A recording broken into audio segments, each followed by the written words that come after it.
आप सभी को मैं प्रणाम करता हूं। मित्रों, आज ये मेरा बहुत ही सौभाग्य का दिन है। मैं बहुत ही सौभाग्यशाली हूं क्योंकि मेरे निवास पर तो महाराज जी पधारे थे, लेकिन आज मेरे कार्यालय पर ये पधारे हैं। इनके चरणों की धूलि मेरे इस कार्यालय पर पड़ी है। निश्चित रूप से मैं ही नहीं, हमारे सांगानेर विधानसभा के सभी भाई बहनों की तरफ से और पूरे राजस्थान की 8 करोड़ जनता की तरफ से आपका मैं बहुत बहुत स्वागत करता हूं, अभिनंदन करता हूं। आपने जो राजस्थान के लिए आशीर्वाद दिया है, हमारे मंत्रिमंडल के सभी साथियों को आशीर्वाद दिया है, हम ये जानते हैं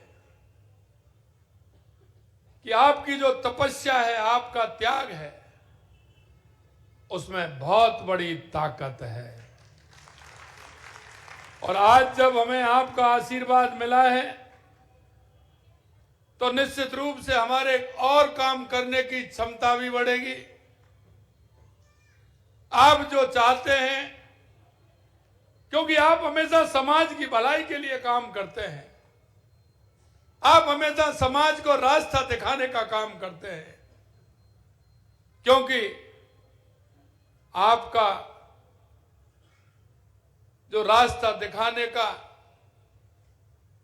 आपको हर व्यक्ति को समझाने का,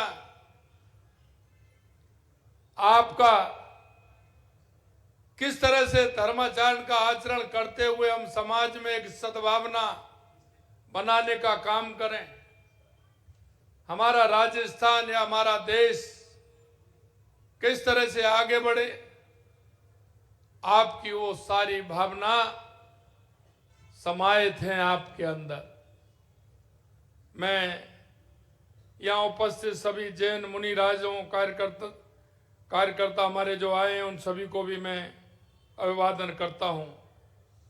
यह मेरा सौभाग्य है कि जो आप में यहाँ आप पधारे हैं। परम पूज्य आचार्य श्री सुंदर सागर जी महाराज जी ज्ञान और अहिंसा का दीपक जलाते हैं। मैं कभी कभी आपको सुनता हूं, आपकी वाणी में जो ओज है, आपकी वाणी में जो धर्म की गाथा है, आपकी वाणी में जो रास्ता दिखाने का एक जज्बा है, मैं उसको प्रणाम करता हूं महाराज जी कि जिस तरह से आप समाज को रास्ता दिखाने का काम कर रहे हैं। आपके जीवन में त्याग और तपस्या, कर्णों का अद्भुत समन्वय देखने को मिलता है। जिस प्रकार सूर्य अपने प्रकाश से सारे संसार को आलोकित करता है, उसी प्रकार आचार्य श्री अपने दिव्य उपदेशों से लाखों जीवों के जीवन को, ज्ञान के प्रकाश को दिखाने का काम करते हैं। आपके जीवन से हमें शिक्षा मिलती है कि सच्ची महानता विनम्रता में है, सच्ची शक्ति अहिंसा में है और सच्चा सुख त्याग के अंदर है। जैन मुनियों का जीवन एक अद्भुत साधना है। जब हम देखते हैं तो कई लोगों के मन में कल्पना होती होगी कि उनका जीवन कैसा है, लेकिन इसके साथ साथ जिस आनंद भाव से आप उसको स्वीकार करते हुए आम जन को रास्ता दिखाने का काम करते हैं, निश्चित रूप से ये सभी के दिलों में उतरता है और आपके प्रति जो सम्मान और जो स्नेह का भाव रहता है, वो बहुत ही अलग होता है। आप सांसारिक सुखों को त्याग कर आध्यात्मिकता का मार्ग पर चलते हैं। आप नंगे पैर चलते हैं ताकि धरती के किसी जीव को कष्ट ना हो।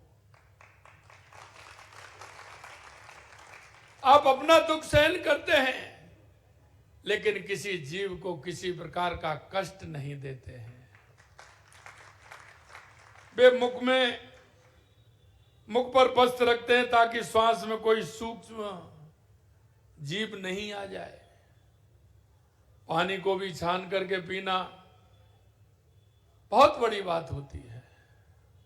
ये आपकी शिक्षा इस देश की संस्कृति को आगे बढ़ाने का जिस तरह से काम कर रही है, युवा पीढ़ियों को जो आपका मार्गदर्शन मिल रहा है, ये कितनी गहरी करुणा है कि कितनी पवित्र भावना आपके अंदर है।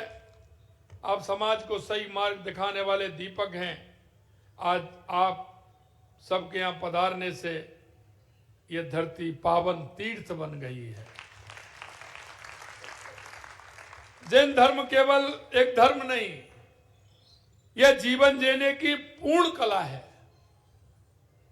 अगर आपको किसी को भी सुखी रहना है तो हमारे मुनिवर, हमारे संत और महंतों की तरफ देख लीजिए। आपको कोई दुखी नहीं रहेगा, आप सुखी सुखी रहने वाले हैं। जैन धर्म में मानवता, करुणा, अहिंसा के मूल्य सर्वोपरि हैं। इस धर्म के 24 तीर्थंकरों ने समय समय पर मानव जाति को सही मार्ग दिखाया। जैन धर्म की सबसे बड़ी विशेषता अहिंसा। अहिंसा परमो धर्म, यह केवल एक वाक्य नहीं है बल्कि संपूर्ण जीवन दर्शन है। जैन धर्म हमें सिखाता है कि हर प्राणी में आत्मा है, हर जीव को जीने का अधिकार है। आज जब पूरी दुनिया हिंसा से जूझ रही है, तब जैन धर्म का यह संदेश और प्रासंगिक हो जाता है। अगर हर व्यक्ति